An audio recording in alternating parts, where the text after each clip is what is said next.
से आप लोग उम्मीद करते हैं सब खैरियत से होंगे, मज़े में होंगे, मौज में होंगे। ओके जी, आज का टॉपिक है क्वांटम नंबर्स। बड़ी रिक्वेस्ट आ रही थी कि मैम आपका जो मेथड है वो बड़ा ही ज़बरदस्त है। अच्छा, वैसे तारीफ सुन के खुशी भी होती है और बंदे को मोटिवेशन मिलती है कि क्यों ना और लेक्चर्स इस पर बनाए जाएँ। तो क्वांटम नंबर्स की बड़ी ही डिमांड आ रही थी, तो मेरी कोशिश होती है कि 10 मिनट के अंदर आपको टॉपिक समझा दिया जाए। तो let's start with quantum numbers. Electron की लोकेशन बताने के लिए यूज़ किए जा रहे हैं एक इलेक्ट्रॉन की लोकेशंस बताने के लिए, तो उन नंबर्स को हम लोगों ने क्या बोलते हैं ना, क्वांटम। Y quantum? क्योंकि हम क्वांटम मैकेनिक्स पढ़ रहे हैं। क्वांटम मैकेनिक्स क्या है यार? देखो ना, पहले पुराने मॉडल थे। बोहर अंकल ने कहा कि ऐसे एटम का मॉडल ऐसे है, आंडे वाला। रदरफोर्ड ने कहा नहीं जी नहीं, सोलर सिस्टम वाला है। दूसरे ने कहा ये है, वो है, फलां है। लेकिन सारे मॉडल जो थे वो बुनियादी नहीं थे और उनमें आगे आगे डिफ़ॉल्ट्स और ड्रॉबैक्स भी आते गए। तो वो एक सिंपल आप कह लें कि एटॉमिक स्टडी थी, ठीक है।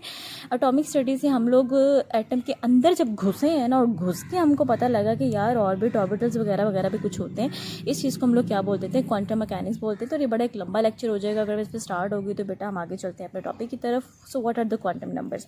सो for a person, if you have to find out the location of that person, you must know the name of the city where he or she is living, the colony, the house number. Similarly, if you want to find out the location of an electron, where the blood electron is revolving at that time. If once I said that एक hydrogen है, आप लोग कहते हैं ना hydrogen के पास एक electron है, तो मैं आपसे पूछती हूँ बेटा हाइड्रोजन कहाँ मूव कर रहे हैं? आप कहते हैं जी पहला शेल में मूव कर रहा है। पहला शेल क्या होता है भाई? पहला शेल क्या होता है? अब उसकी मर्जी, वो इधर मूव कर रहा हो, उसके पास इससे ज़्यादा एनर्जी है, वो कहीं और मूव कर रहा होगा, उसके पास कहीं और ज़्यादा एनर्जी है, वो इससे भी ऊपर मूव कर सकता है। तो जहाँ कहीं वो मूव कर रहा है वो ही उसका पहला शेल है, ठीक है। तो ये नहीं होता कि पहला शेल इधर ही बना इलेक्ट्रॉन, भाई आपने इधर ही घूमना, इधर ही नहीं घूमना, उसकी मर्जी, जिधर मर्जी घूमे। और जहाँ वो घूमना शुरू कर देता है वो क्या कहलाता है? उसका ऑर्बिट कहला देता है। अब हम आगे चलते हैं। एक्चुअली ये तकलीफ़ हमें कहाँ से हुई है? थोड़ा सा मैं नीचे आ जाऊँ। तो ये क्या मतलब ये पता क्या है? देखो यार, आपने ना बोहर के डिफेक्ट पढ़े हुए हैं। बोहर अंकल, आपने पढ़ा होगा कि बोहर का एक मॉडल था, ये आ गया खाली वर्ग का। तो मैं थोड़ा सा बता दूँ। अंकल बोहर पता क्या कहते मर गए। बोहर ने ना, उसको पता नहीं था, उसने कहा इलेक्ट्रॉन जहाँ पर रिवॉल्व कर रहा है ना, वो वाला जो हिस्सा है ना, वो जो सर्कुलर पाथ है वो उसका शेल है, ठीक है। शेल है। शेल को वो पागल का बच्चा ऑर्बिटल बोली जा रहा था, ठीक है। सॉरी बोहर अंकल, ऑर्बिटल बोली जा रहा था। उस अक्ल के अंधे को नहीं पता था कि वाह ये ऑर्बिटल नहीं होता, ये ऑर्बिट होता है।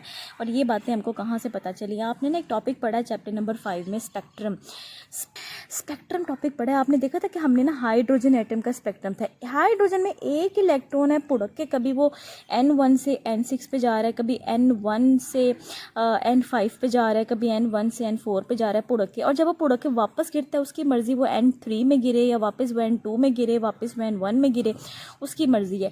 जब वो ऊपर जा रहा था, वो लाइट से या किसी भी सोर्स से एनर्जी लेके जा रहा था, लेकिन जब इलेक्ट्रॉन वापस पुड़क के वापस आ रहा था, तो वो कुछ रेडिएशंस थी जो एमिट कर रहा था। वो जो रेडिएशंस हैं, वो जो वेवलेंथ है, वो यहाँ पर लाइंस की सूरत में नज़र आ रही थी। इसको हम लोगों ने क्या बोला था? स्पेक्ट्रम, ठीक है।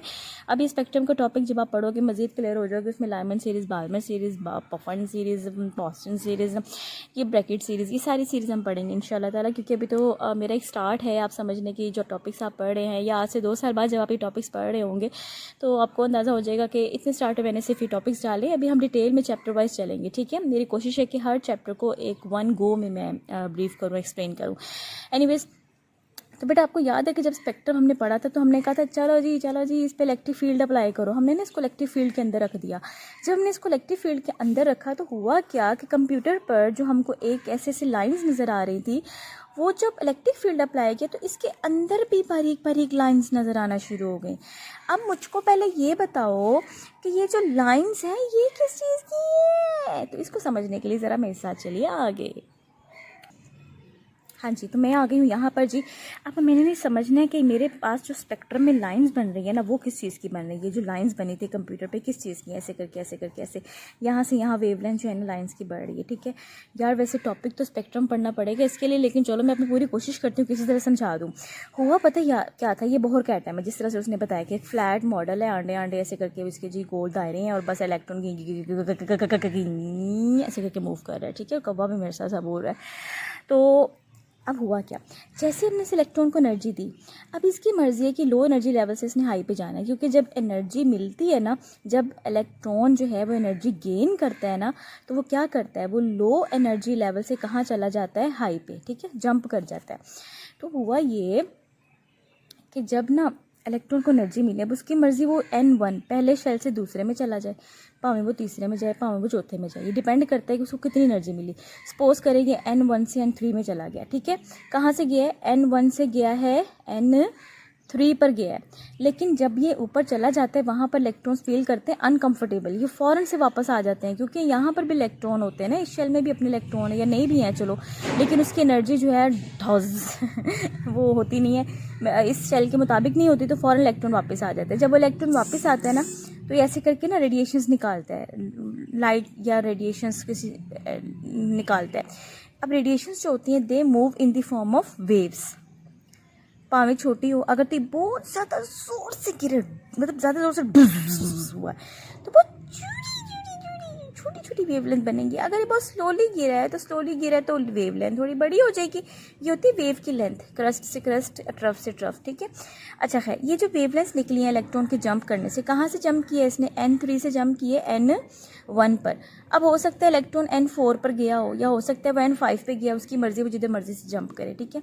हो सकता है उसने N1 पे जंप नहीं किया, N2 पे जंप किया, या उसने वापस N3 पे जंप किया, ठीक है, उसकी मर्जी, वो जिधर मर्जी वापस आए। जब जब भी उसने जंप किया ना बेटा, उसने कुछ रेडिएशंस निकाली हैं, और ये रेडिएशंस जो है वो किस सूरत में निकली हैं, in the form of waves. ये है वो वेव्स जो यहाँ पर हमको नज़र आ रही हैं। अगर तो निकलने वाली रेडिएशंस की वेवलेंथ थोड़ी बड़ी है तो वो यहाँ नज़र आएंगी, ठीक है।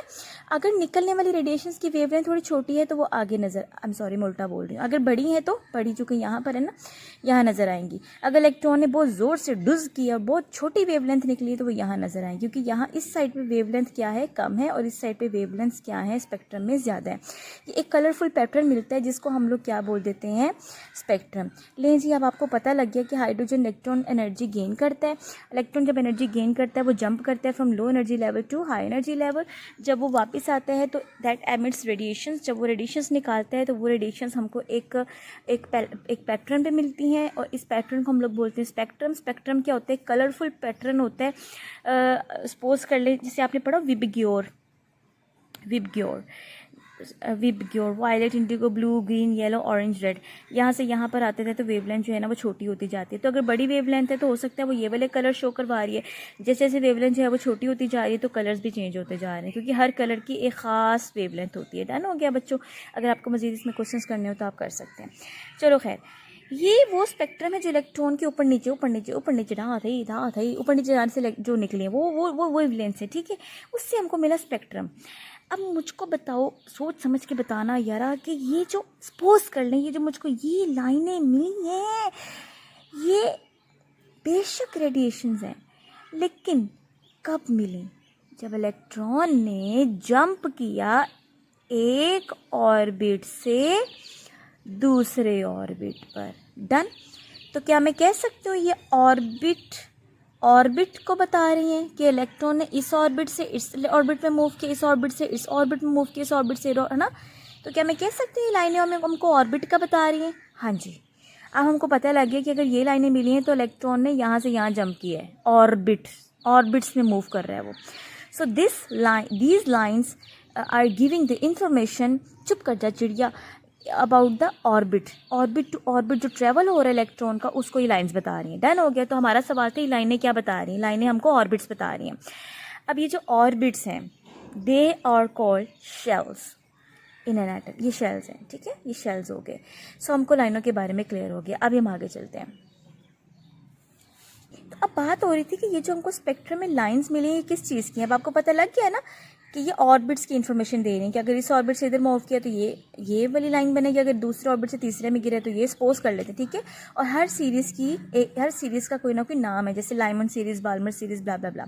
अच्छा, अब हुआ क्या कि जब इस स्पेक्ट्रम पर इलेक्ट्रिक फील्ड या मैग्नेटिक फील्ड अप्लाई किया गया तो ये लाइन्स के ना अंदर, जैसे मैं आपको एक मिसाल देती हूँ, सपोज कर लें ये एक लाइन है, ये तीनों मार्कर्स, ये एक ही लाइन है, ठीक है। तो जब एक ही लाइन है ये, अब जब मैंने इस लाइन पर इलेक्ट्रिक फील्ड अप्लाई किया तो ये लाइन मज़ीद स्प्लिट हो गई, मतलब इस लाइन के अंदर भी कुछ था।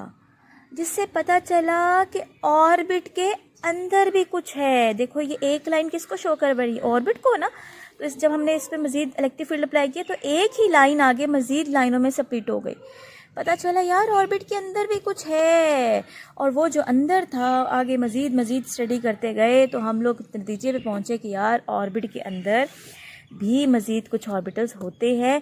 और फिर हमने उनको नाम देना शुरू कर दिया, और वही जो नाम्स हम इन ऑर्बिट, आगे ऑर्बिटल्स, आगे उनके बच्चे, जो नाम हम उनको दे रहे हैं, these names are called quantum numbers. So let's start with the first quantum number and that is principal quantum number. लेकिन उससे पहले हल्की सी एक रीडिंग कर लें जी। वो कहता है कि एक इलेक्ट्रॉन कहाँ कहाँ पाया जा सकता है। शेल, मेन शेल जो होता है, जिसको आपने क्या नाम दिया, ऑर्बिट। अब उस मेन शेल के अंदर क्या होते हैं, सब शेल। शेल के अंदर क्या होते हैं, सब शेल। इनका दूसरा नाम क्या होता है, ऑर्बिटल्स। इसकी बात हम बाद में करेंगे, ठीक है। अच्छा, शेल जो मैंने आपको सर्कल बताया है, ठीक है, यानी ये जो मैं ये वाला एक सर्कल की बात कर, ये जिसको ऑर्बिटल बोला था, ऑर्बिट है बाय द वे। ये एक शेल या ऑर्बिट को जो हमने एक नाम दिया है, जिस क्वांटम नंबर का नंबर दिया है हमने, उसको एक नाम दे दिया है कि भाई ये क्वांटम नंबर जो है ना ये इसको बताएगा, ठीक है। तो बेटा उसको कहते हैं प्रिंसिपल क्वांटम नंबर। अगर मैं कहूँ कि शेल्स के अंदर जो ऑर्बिटल्स हैं उनको बताने के लिए हम क्या यूज़ करेंगे, कौन सा नंबर यूज़ करेंगे, तो आपका हो गया एज़िमुथल क्वांटम नंबर। अब आगे सब शेल्स और ऑर्बिटल्स के अंदर भी ऑर्बिटल्स होते हैं जिनको कहते हैं डिजेनरेट ऑर्बिटल्स। ये क्या होते हैं, ये हम टॉपिक के अंदर जाकर पढ़ेंगे, ठीक है। इसको कहा जाता है मैग्नेटिक क्वांटम नंबर, क्योंकि हमने मैग्नेटिक फील्ड अप्लाई किया था तो हमको पता लगा था कि लाइनों के अंदर भी कुछ लाइनें होती हैं। डन हो गया। चलें अब हम आगे चलते हैं, ये नंबर्स हमको क्या क्या बता रहे हैं। The number which tells about the shell. अब आपने मुझको टेस्ट देना है, शेल कौन सा नंबर बता रहा है, आप बोलोगे प्रिंसिपल क्वांटम नंबर। कौन सा ऐसा नंबर है जो सब शेल्स के बारे में बता रहा है, आप बोलोगे एज़िमुथल क्वांटम नंबर। डन हो गया। कौन सा ऐसा नंबर है जो डिजेनरेट यानी सब शेल्स के अंदर भी ऑर्बिटल्स होते हैं उनको बता रहे हैं, तो आप बोलोगे मैग्नेटिक क्वांटम नंबर, ठीक है। तो 4 तरह के क्वांटम नंबर्स होते हैं प्यारे बच्चों, 4 तरह के। 3 तो आपको आगे, चौथा मैं बताती हूँ। सबसे पहला क्वांटम नंबर जो होता है, जो हमको शेल्स के बारे में बताता है, that is called principal quantum number. दूसरा वाला जो होता है, जो हमको ऑर्बिटल्स के बारे में बता रहा होता है, that is called azimuthal quantum number. तीसरा वाला जो होता है, जो हमको सब शेल्स के अंदर जो मज़ीद सब शेल्स ऑर्बिटल्स हैं उनके बारे में बता रहा होता है, this is called magnetic quantum number. और लास्ट पे होता है स्पिन क्वांटम नंबर। इसका ताल्लुक ज़्यादातर इलेक्ट्रॉनिक कॉन्फ़िगरेशन से, हम इसको वहीं पर जाकर प्रोसीड पढ़ेंगे। सो ये हो गया थोड़ा सा इंट्रो। अब हम स्टार्ट करते हैं विद प्रिंसिपल क्वांटम नंबर।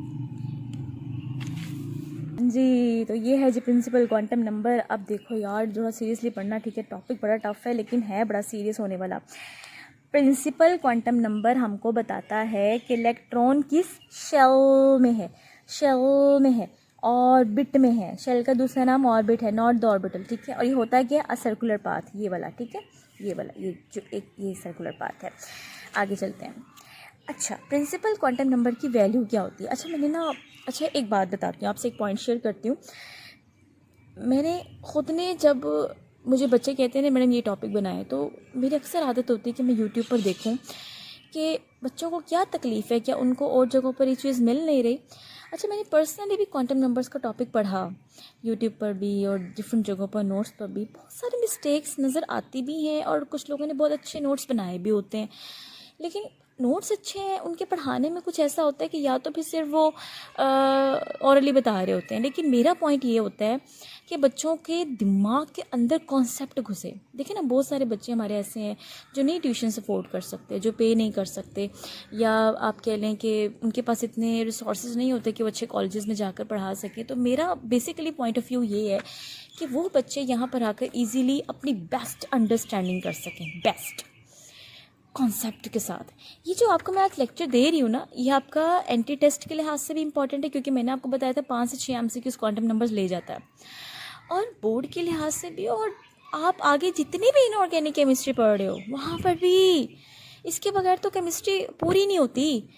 तो कहना ये चाह रही हूँ कि बेशक बहुत चीज़ें पढ़ी हैं, लेकिन उन सब को पढ़कर ही मैं एक टॉपिक बना रही होती हूँ कि जो चीज़ें उनमें नहीं है ना, मैं वो भी इनमें ऐड करूँ।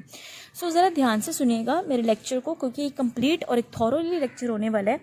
तो इसकी वैल्यू क्या है? Quantum number, principal quantum number जो हमको शेल का बता रहे हैं, उसकी वैल्यू क्या है? शेल नंबर 1 हो सकता है जी, शेल नंबर 2 हो सकता है, shell number 3, 4, 5, 6, 7, 8 and so on. ठीक है, 0 नहीं हो सकता। हम ये तो नहीं ना कह सकते जी किसी भी शेल में मूव नहीं कर रहा आंडा, नहीं, ऐसे नहीं होता। अच्छा, रिप्रेजेंटेशन, प्रिंसिपल क्वांटम नंबर किससे रिप्रेजेंट किया जाता है? So it is represented by N. N for कुछ भी नहीं I mean principal quantum number of shells को रिप्रेजेंट कर रहा है। ठीक है, अब गौर से सुनो, देखो जब मैं कहती हूँ ना N1, तो इसका मतलब है पहला शेल है, और बोहर ने इसका नाम के शेल रखा था। अब इसकी भी रीज़न है, वाई के शेल, ये हम एक्सट्रेस वाले टॉपिक में पढ़ चुके हैं। क्यों के शेल ही क्यों, एल क्यों, एम क्यों, एन क्यों? अगर आपको मज़ीद जानना होगा, आप क्वेश्चन पूछेंगे, मैं आपको ऑन में बता दूंगी, या फिर ऐसा होगा कि मैं मज़ीद किसी टॉपिक में बता दूंगी दोबारा। ठीक है, N2 जब मैं आपसे कहती हूँ दूसरा शेल, तो इसका मतलब होता है एल शेल। और जब मैं कहती हूँ N3, इसका मतलब है एम शेल, तीसरा शेल। चौथे शेल का नाम क्या होगा? N, और आगे चलते जाएँ तो वो चलता जाएगा। ठीक है, अब यहाँ पर इसकी एक रिप्रेजेंटेशन देख लेते हैं जो मुझे नज़र आ रही है, ये वाली। जब मैं कहती हूँ पहला शेल, तो पहले शेल का नाम है N = 1। N किसको रिप्रेजेंट कर रहा है? शेल को। और 1 का मतलब है पहला शेल, और पहले शेल का नाम क्या है? K shell. Similarly L shell, M shell and N shell and so on, इससे ज़्यादा भी हो सकते हैं। सो ऑन, आगे ये चलता जाएगा। So when I say electron is N2, जब मैंने आपसे कहा कि इलेक्ट्रॉन N बराबर है 2 में है, इसका क्या मतलब है? चलें जवाब दें। तो इसका मतलब है कि electron is present in second shell, है ना। जब मैं कहती हूँ N = 2, तो इसका क्या मतलब बना? Second shell. Okay, next question है जी, when I say electron is in 4th orbit, the quantum number for it 4th orbit में है। अब ऑर्बिट के लिए आप क्या यूज़ करोगे? N, क्योंकि ऑर्बिट को N ही बता रहा है ना, और 4th में है तो N बराबर किसके हो गया? 4 के। तो N = 4, that means 4th orbit, 4th shell में है। आगे चलते हैं। तो ये फाइनल हो गया जी कि शेल्स जो होते हैं उनका दूसरा नाम क्या होता है जी? ऑर्बिट्स। ठीक हो गया, ऑर्बिट्स हों या शेल्स हों, they are actually what? They are actually circular paths in which the electron revolve. Circular path या ऑर्बिट्स को रिप्रेजेंट करने के लिए कौन सा क्वांटम नंबर यूज़ होता है? प्रिंसिपल। शाबाश। प्रिंसिपल क्वांटम नंबर जो होता है उसको किससे रिप्रेजेंट करते हैं? N से। शाबाश। इसकी वैल्यू कहाँ से स्टार्ट होती है? 1 से। क्या ये आगे तक चलती है? हाँ जी, सो ऑन, आगे तक चलती जाती है। ये तो पढ़ा हमने प्रिंसिपल क्वांटम नंबर के बारे में। प्रिंसिपल क्वांटम नंबर जो है वो हमको और क्या बताता है? What information does it give about an electron और एन एटम? एक्चुअली ये हमको रेडियस के बारे में बता रहा होता है ना। देखो, जब हम कहते हैं कि 1 शेल में मूव कर रहा है, N = 1, आपको याद होगा बोहर ने रेडियस डेरिवेशन में बताया था ना कि इसकी वैल्यू होती है 0.529 एंगस्ट्रॉम। डन। अगर मैं कहती हूँ कि ये दूसरे शेल में मूव कर रहा है, तो आपको याद होगा इसकी वैल्यू 2.1 एंगस्ट्रॉम। इसी तरह 4 I think I don't know exactly no, but the 4.74 8 point something angstrom. तो ये जो वैल्यूज़ हैं ये हमको रेडियस की ऑलरेडी पता है, और ये हम लोगों ने डिराइव की हुई हैं already. Chapter number 5 part 1 chemistry की बात हो रही है। पार्ट 1 केमिस्ट्री चैप्टर नंबर 5 में हम लोगों ने radius derivation, Bohr's radius derivation for hydrogen atom, हम लोगों ने एक टॉपिक पढ़ा है, वेरी इंपॉर्टेंट लॉन्ग क्वेश्चन। वहाँ पर हम लोगों ने वैल्यूज डिस्क्राइब की हैं, डिराइव की हैं। तो जब मैं कहती हूँ N1 that means this, N2 that means this, N3 that means this, तो हमको ये रेडियस के बारे में भी इंफॉर्मेशन प्रिंसिपल क्वांटम नंबर दे रहा होता है। So that was all about the principal quantum number. Next में हम देखेंगे azimuthal quantum number. Stay tuned. अल्लाह हाफिज़।